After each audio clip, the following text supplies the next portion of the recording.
श्रीमन्नारायण नारायण नारायण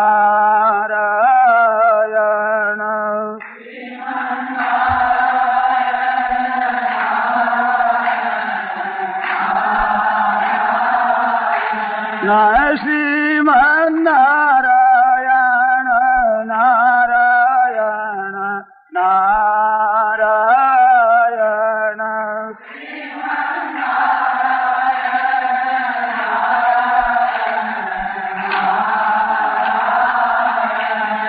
श्रीमन्नारायण नारायण नारायण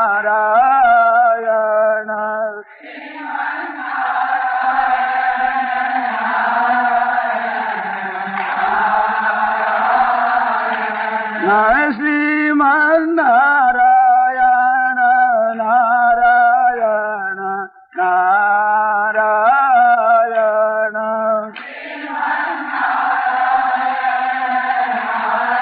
थोड़ा सा कीर्तन कर ले। कीर्तन करें। सीताराम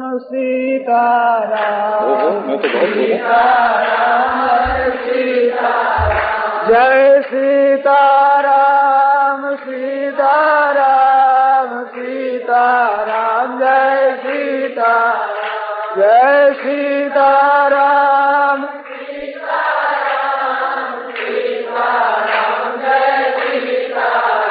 जय सीताराम सीताराम सीताराम जय सीताराम जय सीताराम सीताराम जय सीताराम जय सीताराम सीताराम सीताराम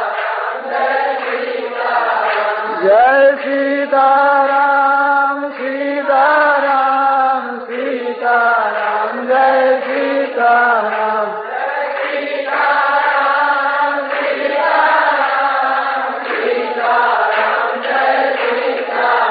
सियावर रामचंद्र की जय और मुकुट बंसी वाले की जय। परब्रह्मणराकृते सौंदर्य सार सर्वस्वं वंदे नंदात्मजं प्रपन्न पारिजाताय तोत्रवेत्रैकपाणये ज्ञानमुद्राय कृष्णाय गीतामृतदुहे नमः। वसुदेवसुतं देवं कंसचाणूरमर्दनं देवकी परमानन्दं कृष्णं वन्दे जगद्गुरुं।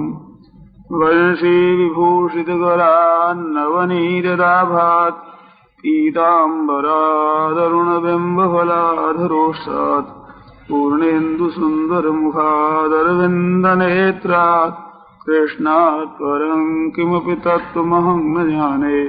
हरि ओं नमो परमात्मने नमः श्री गोविन्दाय नमो नमः श्री गुरुचरणकमलेभ्यो नमः। राम राम राम अपि चेत् सुदुराचारो भजते माम् अनन्यभाक् साधुरेव समन्तव्यः सम्यक् विवसतो हि सः। श्रीमद् भगवद गीता में 9वां अध्याय, उस 9वें अध्याय को राज विद्या राजगुह्य योग नाम दिया गया है। मानो विद्याओं की राजा है और गोपनीयों की भी राजा है, ऐसी मैं विद्या कहता हूँ। तो राज विद्या कहकर भगवान ने चौथा और 5वें 2 श्लोक सुनाए। और राजगुह्य है मानो गोपनीयों में सबसे जो श्रेष्ठ है वो विद्या भगवान ने अब इस अंतिम प्रकरण में वर्णन की है। भगवान ने कहा भी अनन्यास्तिंतयन्तो माम ये जना पर्युपासते, जो अनन्य होकर मेरी उपासना करते हैं उनको अप्राप्ति की प्राप्ति करा देना और प्राप्त वस्तुओं का संरक्षण करना, ये खास मेरा काम हो जाता है। ऐसे कहकर कहा कि और देवताओं के भक्त हैं वे भी वास्तव में तो मेरा ही पूजन करते हैं, क्योंकि परमात्मा सब में परिपूर्ण है। कहीं भी कुछ भी वो पूजन करता है तो भगवान का ही होता है। जैसे लिखा है कि आकाशात पतितम तोयम यथा गच्छति सागरम, आकाश से गिरा हुआ जल जैसे समुद्र को प्राप्त होता है, ऐसे सर्वदेव नमस्कार केशवम प्रति गच्छति, किसी को नमस्कार कर दो भगवान को ही प्राप्त होता है। तो ये पेन्य देवता भक्ता श्रद्धयान जंदे श्रद्धयान्यथा ते भी मामे वो कौन थे, वो मेरा ही पूजन करते हैं। कारण उसका क्या है? अहंग ये सर्व यज्ञानाम भोक्ता च प्रभुरेव च। संपूर्ण जितने यज्ञ है, यज्ञ कहने का मतलब दान है, तप है, तीर्थ है, व्रत है, वेदाध्ययन आदि आदि जितने शास्त्रविद कर्म है, उन कर्मों का वास्तव में वर्णन भगवान ने किया है, आज्ञा भगवान ने दी है, तो उनके सबके अधिपति भी भगवान है और सबकी भोक्ता भी भगवान है। तो सब कुछ भगवान ही सबकी चीज वो ग्रहण करते हैं। पर न तो माम अभिजानन्ति तत्वेन, तो तत्व से मेरे को नहीं जानते, अतः पतन, उसका पतन होता है, च्यवन्ति थे। तो आप कहीं भी आदर सत्कार करते हैं, पूजन करते हैं, तो वहां भगवान को ही प्राप्त होता है। परंतु आप दूसरी बात मान लेते हैं एक बीच में, तो वो एक आड़ लग जाती है। अगर दूसरी कल्पना न करें तो बिल्कुल संपूर्ण व्यवहार के भोक्ता भगवान है, और भूल जाने से ही हमारा व्यवहार गलत होता है। अगर इस तत्व को हम जाने तो किसी के साथ भी बुरा बर्ताव हम नहीं करेंगे, क्योंकि हम प्रभु के साथ ही कर रहे हैं। हरि व्यापक सर्वत्र, सब जगह भगवान व्यापक है। और उसमें भी भगवान ने कहा कि ईश्वर सर्वभूतानां हृदय से हृदय में भगवान रहते हैं, सर्वस्य चाहम हृदय सन्निविष्ट। तो हृदय में जो भगवान है उसी का ही तो पूजन हम कर रहे हैं। हरम हम बर्ताव करते हैं तो वो भीतर में विराजमान है, उसी के ही साथ बर्ताव कर रहे हैं। किसी का आदर सत्कार करते हैं तो दिखने में तो शरीर का दिखता है, परंतु वास्तव में वो शरीर का आदर सत्कार नहीं कर रहे हैं, इसके भीतर में जो चेतन है उसका आदर सत्कार कर रहे हैं। और वो चेतन है, वह अंतर्यामी परमात्मा भी विराजमान है। और जीव को भी माना जाए तो ममई वांशो जीव लोके जीव भूत सनातन, वो केवल साक्षात परमात्मा का ही अंश है। तो परमात्मा का ही हम पूजन कर रहे हैं, हृदय में वो विराजमान है। और अगर किसी को दुख देते हैं तो वो भी भगवान को ही कष्ट दे रहे हैं। भगवान ने तो यहां तक कह दिया है कि अपने आपके शरीर को भी शास्त्र निषिद्ध रीति से दुख देता है, तो उसके लिए भगवान कहते हैं कि वे कर्षयंत शरीरस्थम भूतग्राम चेतसा मान सेवांत शरीरस्थम, मेरे को दुख दे रहे जो अंत शरीर में मैं स्थित हूं। तान विद्या आसुर निश्चयान, उसको आसुर निश्चय वाले समझो, असुर मेरे साथ विरोध करते हैं। ऐसे ही शास्त्र रीति के बिना जो अपने शरीर को दुख देता है, इंद्रियों को दुख देता है, वो भी मेरे को कष्ट देता है, असुर ही है। शास्त्र रीति से तप करते हैं, व्रत करते हैं, तो उसका दोष नहीं, वो तो शास्त्र की आज्ञा है। ऐसे किसी को भी हम कष्ट देते हैं तो हम साक्षात भगवान को कष्ट देते हैं, और किसी का ही आदर सत्कार करते हैं तो भगवान का ही करते हैं, क्योंकि सब में भगवान है। ये बात एकदम पक्की निश्चित सच्ची बात है। भगवान स्वयं कहते हैं, और भगवान के तत्व को जानने वाले महापुरुषों को इसका अनुभव है कि सब में भगवान विराजमान है। ऐसे वो प्रभु है, उसकी प्राप्ति सुगमता से कैसे हो? तो भगवान ने वो राज विद्या राजगुह्यम पवित्र विदमोत्तमम प्रत्यक्षावगम धर्म्यम सुसुखम कर्तुम अव्ययम, इसमें 8 विशेषण दिए। उसमें सुसुखम कर्तुम का, बड़ी सुख से इसकी प्राप्ति हो जाती है। तो सब जगह परमात्मा है, तो वहां पत्रम पुष्पम फलम तोयम यो मे भक्त्या प्रयच्छति तदहम भक्त्युपहृतम अश्नामि प्रयतात्मनः। जो पत्र पुष्प फल जल जो कुछ मेरे को देता है तो मैं उसको स्वयं ले लेता हूं, भोग लगा लेता हूं। तो हम और भी किसी के साथ बर्ताव करते हैं, सेवा करते हैं, तो वहां भगवान स्वयं वो सेवा स्वीकार करते हैं, ग्रहण करते हैं। तो हम जानते नहीं, अहं ही सर्वयज्ञानां भोक्ता च प्रभुरेव च, सबका प्रभु मैं हूँ और भोक्ता मैं हूँ। न तो माम अभिजानन्ति तत्वेन अतश्च्यवन्ति ते, तत्व से मेरे को नहीं जानते, इस वास्ते उनका पतन होता है। तो हर एक क्रिया हम भगवान के साथ करें तो भगवान हमारे प्रसन्न होंगे। वो क्रिया कैसी हो, मन निषिद्ध तो होगी नहीं। साधारण क्रिया से भी भगवान राजी होंगे। कैसे? जैसे एक बालक है, वो माँ की गोदी में खेलता है तो माँ राजी होती है। वो दौड़कर दूर चला जा करके हंसता है तो माँ राजी होती है। वहां से दौड़ करके गोद चढ़ जाता है तो माँ राजी होती है। वो खेल करता है तो राजी होती है। वो माँ को ठगने के लिए कुछ बनावटी रोना भी करता है तो भी माँ राजी होती है। बालक की वो कौन सी चेष्टा है जिससे माँ राजी ना होती हो? इस तरह से सब जगह भगवान को, जो कि त्वमेव माता पिता त्वमेव, माता रामो मत पिता रामचंद्र, मेरे माता पिता भगवान है, भगवान हमारे सब जगह विराजमान है। ऐसे भगवान को समझकर हम काम करते हैं, हमारी प्रत्येक क्रिया भगवान को प्रसन्न करने वाली होती है। निषिद्ध तो कर ही नहीं सकते, सब जगह भगवान को देखते हैं तो कहते हैं मैं किन से बैर करूं। श्रीमुख से भगवान कहते हैं कि घट घट हों बेरू, मैं सब जगह मैं हूं विराजमान। तो भगवान से बैर कैसे किया जाए? हमारे प्रभु ही हैं सब जगह, उसकी ही मैं सेवा कर रहा हूं। इस वास्ते भगवान कहते हैं भैया तेरे को मेरी पूजा करने के लिए और किसी वस्तु को लाने की आवश्यकता नहीं, बड़ी सरल बहुत सुसुखम कर तुम कहते हैं कि यत करोषि यदश्नासि यत जुहोषि ददासि यत तपस्यसि कौन्तेय तत्पुरुष मदर्पणम। यत करोषि, तू जो कुछ करता है वो मेरे अर्पण कर दे, मैं भगवान का पूजन कर रहा हूं। यत करोषि तो क्या? जैसे जीविका के काम करते हैं, कोई व्यापार करता है, कोई दलाली करता है, कोई नौकरी करता है, कोई खेती करता है, ऐसे जो कुछ तुम काम कर रहे हो अपने वर्ण आश्रम के अनुसार, अपनी परिस्थिति के अनुसार, देश काल के अनुसार, जो शास्त्र की और धर्म की और लोगों की मर्यादा अनुसार करते हो, वो सब कुछ मेरे अर्पण कर दो। यदश्नासि, जो तुम भोजन करता है, खाता है, पीता है, शरीर निर्वाह के लायक चाहे औषधि लेता है पवित्र, वो भी तुम मेरे अर्पण कर दे। यह जुहोषि ददासि यत तपस्यसि, तो यज्ञ दान और तप, ये जो शास्त्रीय क्रियाएं हैं वो भी मेरे अर्पण कर दे। यज्ञ दान तप तो साथ कह दिए, इसके सिवाय वेदाध्ययन है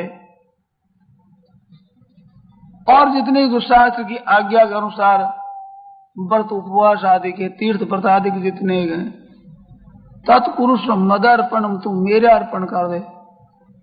केवल भगवान की सेवा ही मैं कर रहा हूं तो क्या होगा?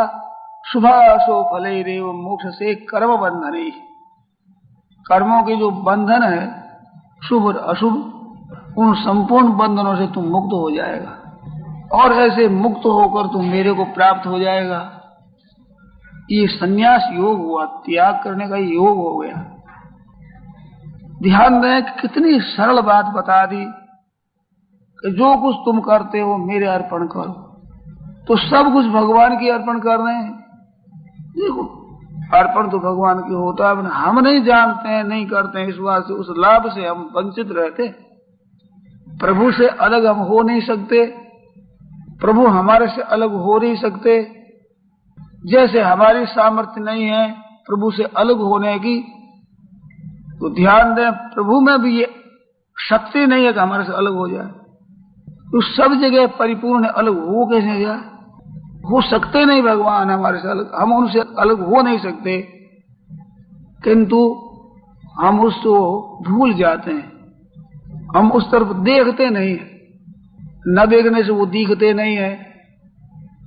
13वें अध्याय में कहा सूक्ष्मत्वा तद अविज्ञेय, वो सूक्ष्म होने से अविज्ञेय है।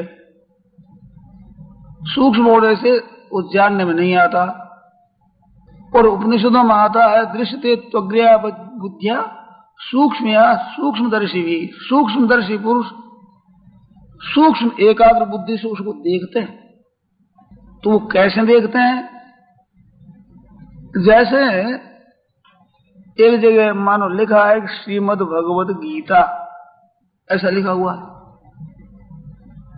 तो वो सबको दिखता है। श्रीमद् भगवद गीता ऐसे वे लाल लाल अक्षर हैं तो सबको दिखते हैं, परंतु जिनको अक्षरों का ज्ञान नहीं है उनको श्रीमद् भगवद गीता नहीं दिखता है, दिखते हुए भी नहीं दिखता।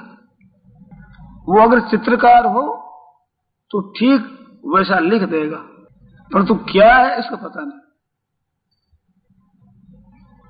जितना अक्षरों का ज्ञान है उतना वो कह देगा, दूसरे को ज्ञान है तो श्रीमद् भगवद गीता ऐसा कह देगा, अक्षर बता देगा, परंतु इसका अर्थ क्या होता है इसका अगर ज्ञान नहीं है तो वो नहीं देख सकेगा।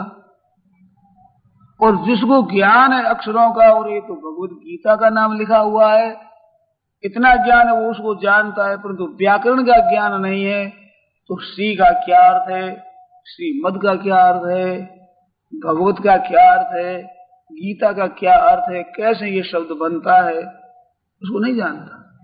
और व्याकरण पढ़ा हुआ है तो वो श्रीमद भगवद गीता ये चार मिलकर के शब्द बना है ठीक जानता है, धातु प्रत्यय सहित। और गीता को साधारण रीति से जानता है तो उसके साधारण अर्थ फुरता है, और गीता को ठीक जानता है तो श्रीमद् भगवद गीता देखते ही गीता का संपूर्ण विषय 18 अध्याय आगे आ जाते हैं। तो लिखा हुआ तो पूरा है, परंतु सूक्ष्मत्वात् वो सूक्ष्म होने से हर एक नहीं देखता, परंतु सूक्ष्म या सूक्ष्म वृत्ति जिनकी है, सूक्ष्म दर्शी है, तो वे उस सूक्ष्म को देखते हैं। भगवद गीता का सब विषय उनके सामने आ जाता है। ऐसे इस संसार को देखने वाले इस संसार को देखते हुए भी परमात्मा को नहीं देखते हैं। अब जितना जितना ज्ञान होगा वो संसार को उतने उतने रूप से देखेगा कि हमारे प्रभु ही इन रूपों में है, परंतु जितना जितना ज्ञान होगा उतना उतना वो देखेंगे, गहरे उतर करके देखेंगे। जैसे भगवद गीता का संपूर्ण विषय उस सामने आ जाता है, ऐसे देखने वाले इस संसार को देखते ही श्री राम मैं सगल जग जानी करूं प्रणाम चोरी जुग पानी। श्री राम में सीता माता है, राम जी है, ऐसे सीता राम देखता है। और करूं प्रणाम चोरी जुग पानी, सब संसार में देखा कि सीताराम सीताराम सीताराम सीताराम ही है ही सीताराम, ऐसे उसको दिखता है। इस वास्ते भगवद गीता ने कहा वासुदेव सर्वमिति स्व महात्मा सुदुर्लभ। ऐसा महात्मा दुर्लभ है जिनको सब कुछ परमात्मा ही दिखती है, परमात्मा साक्षात दिखते, संदेह नहीं होता उसे कभी भी। कैसे देखते हैं? जैसे एक 10 रुपयों का नोट है, 10 रुपयों का नोट है, उसको देखते हैं सभी। और ऐसा कोई ग्रामीण आदमी हो बिल्कुल जंगल में रहने वाला और उसको नोट का ज्ञान न हो, उसको पता नहीं कि 10 रुपयों का नोट है, पढ़ा लिखा है नहीं, उसके सामने कहा जाए कि ये 10 रुपयों का नोट है, वो कहेगा मेरे को ठगते हो, ये तो कागज का पुर्जा है। अरे भाई 10 रुपये एक भी नहीं है इसमें, तो इसमें रुपया कहाँ है? बिल्कुल कागज है। रुपया मैंने देखा, ये रुपया नहीं है। आप कह रहे 10 रुपया है, रुपया नहीं 10 रुपया। वो कहते 1 रुपये जितना भी वजन नहीं है इसमें, फिर 10 कैसे हो गया? आप कह रहे 10 है ये, कहते मैं कैसे मान लूं? रुपया का कोई लक्षण नहीं घटता। रुपया आग में रखो जलता नहीं, ये जल जाएगा। रुपये को आप पानी में रखो गलता नहीं, ये गल जाएगा। रुपया को आप खींचो टूटेगा नहीं, ये फट जाएगा। रुपया उड़ता नहीं, ये उड़ जाएगा। एक भी लक्षण रुपये का नहीं घटता, मैं कैसे मान लूं? तो वो जैसे नहीं मान सकता कि रुपया है, परंतु क्या वो कितनी युक्तियां बता दे तो आपके मन में ये जच सकती है कि 10 रुपया नहीं है? आप कभी नहीं मान सकते कितने 10 रुपये है। ऐसे ही ज्ञानी और अज्ञानी की बात है। या निशा सर्वभूतानाम तस्याम जागृति संयमी यस्याम जागृति भूतानि सा निशा पश्यतो मुने। दिन और रात्रि का अंतर है। उसकी दृष्टि में परमात्मा है और जो नीची दृष्टि है वो कहते हैं परमात्मा है ही नहीं, संसार ही है, परमात्मा है ही नहीं। झूठी बात। वे कहते हैं कि संसार है ही नहीं, है ही परमात्मा। वो रूप इस रूप से दिख रहे हैं जैसे रुपये नोट रूप से, कागज रूप से दिख रहे हैं, ये तो रुपये ही है। वो कहते बिल्कुल नहीं। और दोनों ठीक कह रहे हैं, परंतु जानकार है उसका कहना बरोबर ठीक है, अनजान का कहना सही नहीं है। उसी पुर्जे को लेकर जाओ, 10 रुपयों की वस्तु बाजार से मिल जाएगी, पुर्जे में नहीं मिलेगी। उसको कहा जाए इस पुर्जे के आप कितने पैसे देते हैं? वो कहते 1-2 पैसा भी नहीं दे सकता। क्या काम का? अगर कोरा कागज होता तो उस पर लिखने में काम आता, दोनों तरफ छपा हुआ बारे क्या काम? कोई काम की चीज नहीं। तो आप कहते हैं रुपये 10 हैं। इसी तरह से ही परमात्मा तत्व को जानने वालों की दृष्टि में ये संसार नोट है। दिखने में ये जन्मते हैं, मरते हैं, विकृत होते हैं, तरह तरह की क्रियाएं होती है, और परमात्मा नित्य निरंतर रहने वाले हैं। तो इनको हम परमात्मा कैसे माने? तो वे देखने वाले कहते हैं परमात्मा कैसे न माने, है ही परमात्मा। वो कहते परमात्मा है ही नहीं। इतना उनके अंतर है। परंतु सज्जनों, सच्ची बात है कि परमात्मा है, ये अंत में सच्ची यही ठहरेगी, गलत बात सिद्ध नहीं होगी। तो भगवान कहते हैं कि मैं ऐसे सब में परिपूर्ण हूं। अहम सर्वे ज्ञानाम भोक्ता च प्रभु रेव। जितने शुभ कर्म है उनका भोक्ता भी मैं हूं, सबका मालिक भी मैं हूं। न तो माम अभिजानन्ति, मेरे को जानते नहीं, अतश्चवन्ति, इस बात से उनका पतन हो जाता है। बार बार जन्मते मरते दुख पाते रहते हैं। जहां मेरे को जाना वो दुख सदा के लिए उसका मिट गया। ये राज विद्या राजगुह्यम भगवान कहते हैं 9वें अध्याय में, ये विद्याओं की राजा है, गोपनीयों की भी राजा है। ये हरे को कहना नहीं है, ऐसी वास्तविक चीज है ये। और वे परमात्मा है। पत्र पुष्प फल जल से प्रसन्न हो जाए, राजी हो जाए, इस वास्ते सब कुछ मेरे अर्पण करो। अर्पण करने का तात्पर्य क्या है कि अपना मत मानो, ये तो भगवान की वस्तु है ऐसा मानो। अपनापन किया है, यही हमने गलती की है। परमात्मा की वस्तु पहले से थी, अब भी है और आगाड़ी भी रहेगी। हमने बीच में आकर के छापा मारा है और कह दे हमारी है। आप जितने भाई बहन विराजमान है अपने अपने घरों के आप मालिक बने हुए हैं, परंतु आपसे पूछा जाए आज से 100 वर्ष पहले, 200 वर्ष पहले इस घर का मालिक कौन था और 100 वर्ष के बाद मालिक कौन होगा, तो मैं पहले मालिक था पीछे रहूंगा ऐसा नहीं कह सकते। आपको यही मालूम होगा कि मैं तो बीच में आया हूं। ये बंबई शहर ऐसे ही पहले बसता था और हमारे बिना भी ऐसे ही रहेगा। हम तो बीच में एक आ करके और अपनी डुगडुगी बजाते हैं। ये कर क्या लेते हैं? हम कुछ कर नहीं सकते, हमारा कुछ न है नहीं, परंतु अभिमान कर लेते हैं हमारा है। ऐसी एक कहानी आती है, हमने पुस्तकों में पढ़ी है। एक गुरुजी थे, एक शिष्य थे। चले जा रहे थे। सुबह इस सरोवर में सो स्नान आदि करके और गांव में पहुंचे। वह भिक्षा मिल गई, पा लिया। भिक्षा के बाद जाने लगे बाहर, तो घाम हो गया। उस शहर के बाहर एक बगीचा था, उस बगीचे में चले गए। किसी ने मना किया नहीं, दोपहर के समय दरबान था नहीं। वो राजा की कोठी थी, भीतर में बहुत बड़े मकान है, वो कोठी बनी हुई है, उसमें चले गए। वो जाते हुए बात करते थे, तो गुरुजी ने कहा कि बेटा सब जगह भगवान है और अपने भी उस भगवान में ही है। हम कुछ और बन जाते हैं तो और प्रतीत होते हैं, अगर हम कुछ बने नहीं तो उस प्रभु में ही हम स्थित है। इस वास्ते कुछ बनना नहीं। ऐसी बातें कह रहे थे। चले गए। एक कमरा में गुरुजी, एक कमरा में चेला जी अपना भजन स्मरण करने लगे।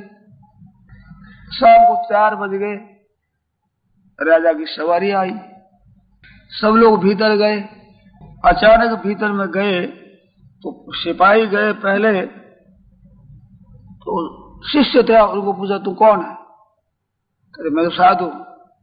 एक थप्पड़ लगाई, निकल यहां से। साधु का काम है जो इस आकर कोठी में बैठ जाना? निकाल दिया, निकल गए। बड़ी शांति से चले गए। भीतर गए, वो आबाजी बैठे हैं। अरे कौन है? कुछ नहीं बोले। उठो, उठ गए। चले जाओ, चले गए। दोनों अगाड़ी जाकर मिले। चेला ने कहा हमारी तो मार पड़ी। तो भैया तू कुछ बन गया होगा। बिना बने मार पड़ती नहीं, मार बनने से ही पड़ती। ना मैं कुछ नहीं बना, कुछ नहीं बना तो मार नहीं पड़ सकती। क्या हुआ? अगर तू कौन है? मैंने कहा साधु हूं। ये साधु बन गया ना? साधु बन गया तब मार पड़ी। हमारे जगह कौन है? मैं बोला ही नहीं। उड़ जाओ, उठ गए, चले जाओ, आ गए, हमारी मार नहीं पड़ी। तो ये मनुष्य बनता है, ये जीव बनता है। अगर बने नहीं तो बिना बने परमात्मा का स्वरूप है बिल्कुल। पर मन में अभिमान करता है मैं हूं, ये मैं हूं बन जाता है तो ये मार पड़ी सब। अगर प्रभु में रहे तो मार पड़े नहीं। ये केवल चुप रहने से काम नहीं होगा। आप कहते हम बने नहीं, गुरु जी की तरह चुप रहेंगे। चुप रहना नहीं, भीतर से चुप हो जाए। भीतर में अपना अस्तित्व ही नहीं है। जो समष्टि सच्चिदानंद घन परमात्मा है उनके साथ एक स्वतः सिद्ध है, स्वाभाविक उस परमात्मा में सब परिपूर्ण है, विराजमान है। न तो माम अभिजानंती, कहते वे मेरे को जानते नहीं। अतश्चवंती थे, उनका पतन होता है। यान्ति देवव्रता देवान, पितृयान्ति पितृव्रता, भूतान यान्ति भूतेज्या, यान्ति मध्याजिनो भी माम। वो जैसे जैसे पूजन करते हैं, काम करते हैं, उनके अनुसार उनकी गति होती है। और मेरा पूजन करते हैं वे मेरे को प्राप्त होते हैं। और कैसी मेरी पूजा सुगम है कि पत्र पुष्प फल जल, इससे भी सुगम जो कुछ करते हो प्रभु के लिए करना शुरू कर दो। अब नया काम क्या करना पड़ा बताइए? पाप है, अन्याय है, शास्त्र विरुद्ध है, लोक मर्यादा से विरुद्ध है, वो तो करना नहीं है और होगा भी नहीं। कारण क्या है? अर्जुन ने पूछा अत केन प्रयुक्तोऽयं पापम चरति पुरुष, ये किससे प्रेरित होकर पाप का आचरण करता है? अनिच्छन्न भी, जो नहीं चाहता है पाप करना वो भी पाप कर बैठता है। तो महाराज ये किसने प्रेरित होकर करता है? इसका प्रेरक कौन है? ऐसे अर्जुन ने पूछा है। तो भगवान ने उत्तर दिया कि काम एष क्रोध एष रजोगुण समुद्भव, महाशनो महापापमा विद्येन मे वैरिण। ये काम है। संसार से हम संग्रह और भोग लेना चाहते हैं। मेरे पास में संग्रह हो जाए, रुपये भी वस्तु भी मेरे को मिल जाए, संग्रह कर लूं और सुख भोग लूं, ये दो चीज है। इसलिए भगवान ने कहा है दूसरे अध्याय के 44वें में कि भोगेश्वर्य प्रसक्ता नाम तया प्रसिद्ध चेतसा व्यवसायत्मिका बुद्धि समाधो न विधीयते। भोग और ऐश्वर्य में आसक्त है, भोग भोगना और पदार्थों का संग्रह करना, इन दो चीज में जो आसक्त है, प्रियता रखते हैं, लगे हुए हैं, वो परमात्मा में निश्चय वाली बुद्धि नहीं कर सकते, नहीं होगी। क्यों नहीं होगी? वो बुद्धि यहीं अटक गई, भोग और ऐश्वर्य में, संग्रह और सुख में, इसमें फंसे हुए हैं, वो भगवान को नहीं देख सकते। और इसमें आसक्त न होकर केवल भगवान का ही पूजन करते हैं, भगवान का ही दर्शन करते हैं, अपनी आसक्ति नहीं है, तो वे भगवान को देखते हैं, उनका पतन नहीं होता। वो जानते हैं सब जगह प्रभु को। उसके लिए भगवान कहते हैं कि मेरे अर्पण करता वो मुक्त हो जाता है। तो कहा जाए कि महाराज आपके अर्पण करने वाला मुक्त होता है, आपके अर्पण नहीं करता है उसका आप कहते हैं पतन होता है। आपके भी पक्षपात हैं। भगवान कहते हैं न समोहम सर्वभूतेषु न मे द्वेष्योस्ति न प्रिय। जितने प्राणी उनमें मैं समान रूप से परिपूर्ण व्याप्त हूं और समान रूप से मेरी कृपा है। सब मम प्रिय, सब मम उपजाए, मेरे पैदा किए हुए, सब मेरे को अत्यधिक प्यारे हैं। ऐसा मैं समान रीति से हूं, परंतु फिर भी ये भजन्ति तो माम भक्त्या, भक्ति से मेरा भजन करते हैं। मई ते, वे मेरे में है और उनमें मैं हूं। मई ते तेषु चाप्यहम्, सब में मैं परिपूर्ण होते हुए भी भजन करते वाले मेरे में है। और जो भगवान की भक्ति नहीं करते वे मेरे में रहते हुए भी मेरे में नहीं है, किंतु संसार में है। वे मानते हैं कि मैं संसार में हूं, इस बात से संसार में है। एक एक व्यक्ति ऐसा मानता है कि मैं संसार में, मैं संसार में, सबके सब संसार में, और वास्तव में मेरे में है। तो ऐसा वे क्यों मानते हैं?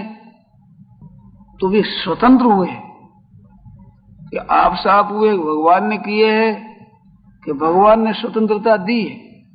पशु पक्षी आदि योनियों में वे परतंत्र हैं। मनुष्य जन्म दिया है भगवान ने, तो तुम इससे मेरे को प्राप्त हो जाओगे। तो प्रभु ने कृपा करके और इस शरीर में स्वतंत्रता दी, तो स्वतंत्रता दी है कि मेरे पास चले आओ। इसके लिए इस स्वतंत्रता का दुरुपयोग करके भगवान से विमुख हो गए। जैसे कोई बड़ा धनी आदमी किसी एक साधारण आदमी हो, परंतु प्यार उमड़ा धनी का, उसको एक मोटर भेज दी, इसमें तुम इससे लेकर चले आओ मेरे पास। अब मोटर मिलने पर वो क्या करता है, मालिक की तरफ न जाकर के दूसरी तरफ चल देता है। तो मोटर जितनी तेज होती है जल्दी पहुंचाने वाली, वो ही जल्दी दूर ले जाने वाली हो जाती है। ऐसे ही भगवान के दिए हुए शरीर से, इंद्रियों से, मन से, बुद्धि से हम प्रभु की तरफ बड़े तेजी से चल सकते हैं, परंतु विमुख होकर इतने दूर चले जाते हैं, इतने दूर, इतने कर्म कर बैठते हैं, 84 लाख जोनी, नरक, ये सब भोगने पर भी एक जन्म में किए हुए पाप नष्ट नहीं होते और बाकी रह जाते हैं। भगवान बीच में मानव शरीर देकर उसको मौका देते हैं कि तुम अब मेरे पास आ जाओ, परंतु हम उल्टे चलते हैं। वो प्रभु की दी हुई स्वतंत्रता, प्रभु की दी हुई सामग्री, प्रभु की दी हुई समझ और प्रभु का दिया हुआ जीवन का समय, इसका दुरुपयोग करके हम उल्टे चले जाते हैं। अगर ये समझ भगवान के चरणों में लगा दे, समय भगवान के चरणों में लगा दे, सामग्री को भगवान के चरणों में लगा दे, सामर्थ्य को प्रभु के चरणों में लगा दे, तो इतने से ही प्रभु प्राप्त हो जाए। आपको नई वस्तु लानी नहीं पड़ेगी, नई योग्यता प्राप्त करनी नहीं पड़ेगी। जितनी जिसके पास जो योग्यता है वो वस्तु प्रभु को दे दो और प्रभु की वस्तु ले लो और अपने आप को दे दो और प्रभु को खुद को ले लो। ये यथा माम प्रपद्यन्ते तांस तथैव भजाम्यहम्। जैसे मेरे भक्त मेरा भजन करते हैं उनको मैं उसी रीति से ही मैं भजन करता हूं। भगवान के बिना भक्त व्याकुल हो जाए तो भक्त के बिना भगवान व्याकुल हो जाए। भक्त भगवान के बिना रो पड़ता है तो भगवान भी उस भक्त के बिना रो पड़ते हैं। भक्त जैसे भजता है वैसे ही मैं भजता हूं, ये तो कहते हैं यथा तथा। एक मार्मिक बात और है, थोड़ा बहुत सत्संग करते हैं, भजन ध्यान करते हैं, आस्तिकता रखते हैं, वे भगवान को प्यारे बहुत लगते हैं। जैसे लोभी को पैसे प्यारे लगते हैं ऐसे भगवान को भक्त प्यारे लगते हैं। तो वे याद नहीं करते तो भी भगवान भक्त भक्त याद करते हैं, भक्त भक्त पर याद करते हैं। और भगवान के याद करने का हमारे पास में चिन्ह भी आता है, उसकी सूचना भी आती है। कैसे? आप ध्यान दें, अपने जीवन का अध्ययन करें। चलते फिरते, बैठते उठते, सोते जगते कभी कभी भगवान की अचानक याद आती है, भगवान का नाम अचानक याद आता है, अचानक कोई नाम सुना देता है, अचानक कोई कीर्तन की लहर सुना देता है, अचानक कोई पुस्तक सामने आ जाती है, देखते हैं तो भगवान की बात लिखी हुई। ये भगवान याद करते हैं, उसका चिन्ह है। अगर अचानक भगवान याद आवे और उस समय में आप सावधान हो जाओ, ओहो भगवान याद कर रहे हैं मेरे को, तब तो अचानक भगवान याद आए। अगर उसका आदर करें और प्रसन्न हो जाए, जब ध्यान में कीर्तन में लग जाए, भगवान के स्मरण में लग जाए तो भक्ति बहुत जल्दी बढ़ जाएगी विशेषता से। तो भगवान की कृपा का आपने आदर कर दिया, और ज्यों ही ज्यों भगवत संबंधी बात मिले त्यों ही त्यों राजी हो जाए। तो भगवान के पास में कौन सी ऐसी वस्तु है जो आपको न दे सके? ज्ञान है, वैराग्य है, प्रेम है प्रभु के चरणों का, अनन्य भक्ति है, ये सब कुछ हमें मिल जाएगा। हम केवल उसका आदर करें, भगवान की दिलाई हुई स्मृति का महत्व समझें और कृपा को समझें। ओहो ये कृपा केवल भगवान की तरफ से हुई है, ऐसे हम देखें तो बहुत विशेषता से उसका हमें अनुभव होगा। आप करके देखें। जैसे कल्पना करो, एक कपड़े का व्यापारी है, बहुत तरह के उसके पास कपड़े हैं, बड़ी भारी दुकान है। उन कपड़ों के लेने के लिए कोई ग्राहक पहुंचे और वो पूछता है आपके दुकान के अच्छे कपड़े बताइए हमें, तो एक दो थान लाकर रख देते, ये देखो कैसा है, पसंद है आपको? खाना तो बहुत अच्छा है, ये 10 थान दे दीजिए। वो 10 थान ले लेता है, पूछता इससे बढ़िया भी कपड़ा है? हाँ इससे बढ़िया भी है। वो लाकर दिया, ये कहते अच्छा 20 थान इसके भी दे दीजिए। इससे बढ़िया कपड़ा कहाँ? 30 लाकर दिखाया, तो एक गांठ इसे दे दीजिए। और भी बढ़िया है? हाँ इससे भी बढ़िया भी है। वो लाकर दिया, जो बढ़िया देखा कि 2 गांठ इसे दे दीजिए। तो उस व्यापारी की ताकत है कि बढ़िया कपड़ों को छिपा कर रखे, है उसी सामर्थ्य, क्यों रखेगा? वो तो दिया देने के लिए तो है। ऐसे ही प्रभु की कृपा का आदर करने लगे, प्रभु की महत्ता की तरफ आपका ख्याल हो और केवल ये आदर करें, आपको पैसे देने नहीं पड़ते, केवल अनुमोदन करें, वाह प्रभु बड़ी कृपा करी आपने। ऐसे उसका आदर करें, जो परिस्थिति भेजे उस परिस्थिति का आदर करें, जो स्मृति आ जाए उसका आदर करें, प्रभु संबंधी बातों का आदर करें। और ऐसे करते करते अगर एक दूसरी बात का ख्याल करें तो और विशेष लाभ हो। कभी आफत आ जाए उसमें राजी हो जाए, वाह प्रभु वाह बड़ी कृपा कर दी आपने, मेरी सुख की आसक्ति मिटाने के लिए आपने ये लीला रची है। विपरीत अवस्था आने पर फिर खुश हो जाएगा, वाह प्रभु ये तो बड़ी आपने कृपा कर दी। प्रभु के विधान को अपने इंद्रियां मन के प्रतिकूल समझते हुए भी उसको महत्व दें, उसका आदर करें कि हमारा मन तो नहीं चाहता, हमारा शरीर इस परिस्थिति को नहीं चाहता, हमारी इंद्रियां इस परिस्थिति को नहीं चाहती, परंतु आपका भेजा हुआ प्रभु का है ये, ऐसे समझ हम खुश हो जाए तो वहां भगवान भक्त बन जाते हैं। और जब हमारी अनुकूलता में हम राजी होते हैं तो भगवान भगवान होते हैं, हम भक्त होते हैं।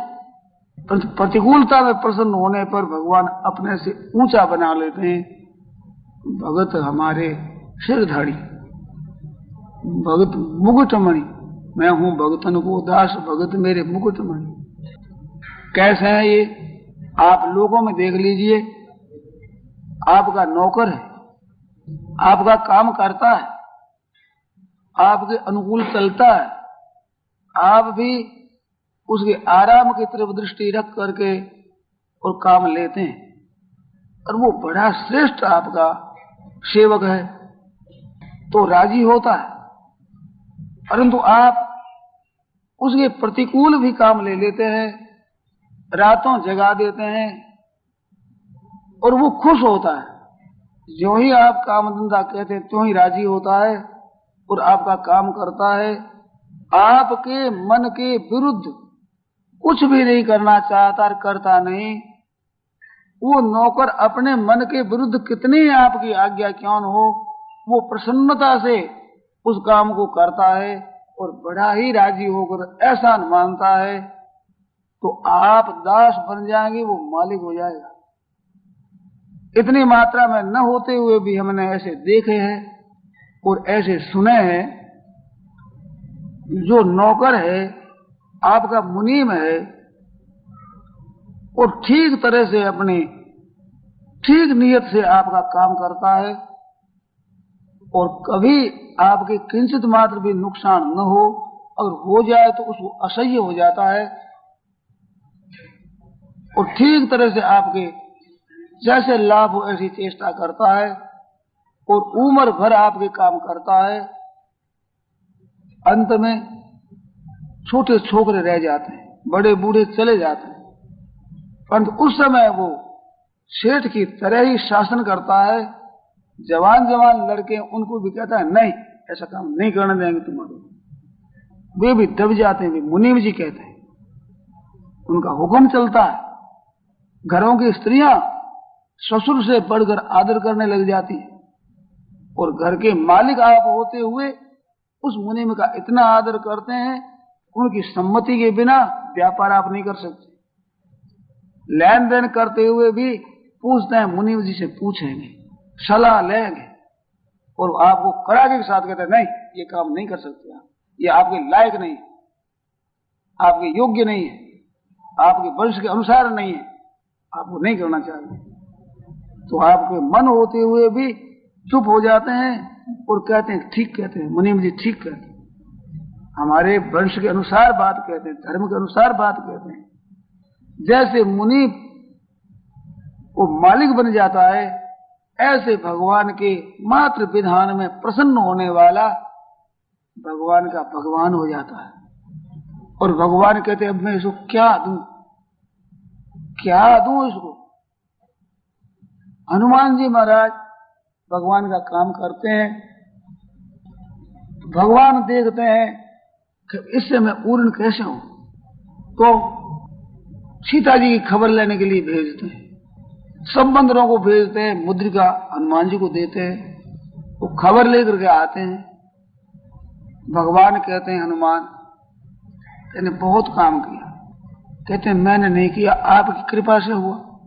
राक्षसों में गए, जो नर बानर तो हमारा आहार है ऐसे कहने वालों में, वहां जाकर के सीता की खबर लेकर के आते हैं। भगवान आश्चर्य करते हैं कि भाई एक देवताओं के ऊपर भी शासन करने वाला रावण, उसके पुर को कैसे जला दिया, और कहो समाचार तो कहो कैसे कैसे तुम गए। तो कहा महाराज ये तो आपका प्रभाव है, अब ध्यान देना है, जहां भगवान पूछते हैं तो हनुमान जी क्या उत्तर देते हैं कि लांगी समुद्र, ये लंका को जला दिया मैंने, समुद्र लांगी, और लंका को जला दिया, और निस्तर गणपति राक्षसों का मैंने नाश कर दिया, और वाटिका उजाड़ दी। ये बात कही। ये क्या है? ये निर्भिमानता है। उनके मन में अभिमान नहीं है कि मैंने किया। ये सब आपका प्रभाव है। अगर हनुमान जी के मन में ये बात होती कि मैंने काम किया, तो उनके कहने का प्रकार दूसरा होता। तो कहते हम लोग सब गए, समुद्र के किनारे बैठे, विचार किया कि मर जाएंगे, पर पीछे लौट जाएंगे नहीं। अंगद घबरा गया, जांबवान ने आश्वासन दिया, और महाराज मैं गया, समुद्र उल्लांघन कर मैं गया। और क्या कहें, मैंने कहा तो मैंने उसको स्पर्श किया है, विश्राम नहीं किया मैंने। और एक राक्षसनी समुद्र में रहती थी, उसको मार दिया। सुरसा आई, वहां पर भी महाराज विजय मेरी हुई।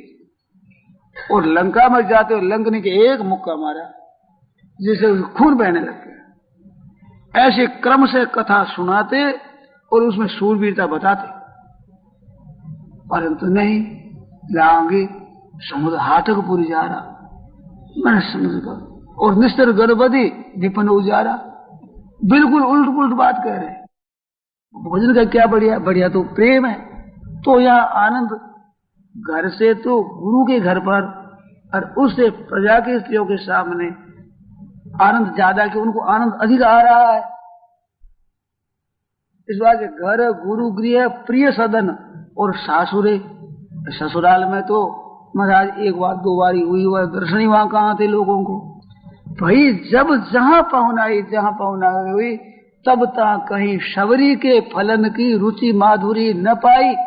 उसमें जो रुचि मधुरी माँ थी, वो कहीं नहीं राम जी को मिली। क्यों नहीं मिली? वो महाराज वर्षों से प्रतीक्षा कर रही थी, वर्षों से। बहुत पुरानी बूढ़ी माँ थी वो, बड़ी लंबी थी। रामलला छोटे से थे, इतनी बड़ी, और कितनी बूढ़ी थी, बहुत पुराने जमाने की, और प्रतीक्षा कर रही है। मतंग ऋषि के साथ चली जाती, वे ब्रह्मलोक में जाते हुए कह रहे बेटा तुम यहाँ रहो, यहाँ भगवान राम पधारेंगे, तेरे को दर्शन देंगे। उसकी प्रतीक्षा में थी। कितने दुर्लभता से भगवान मिले।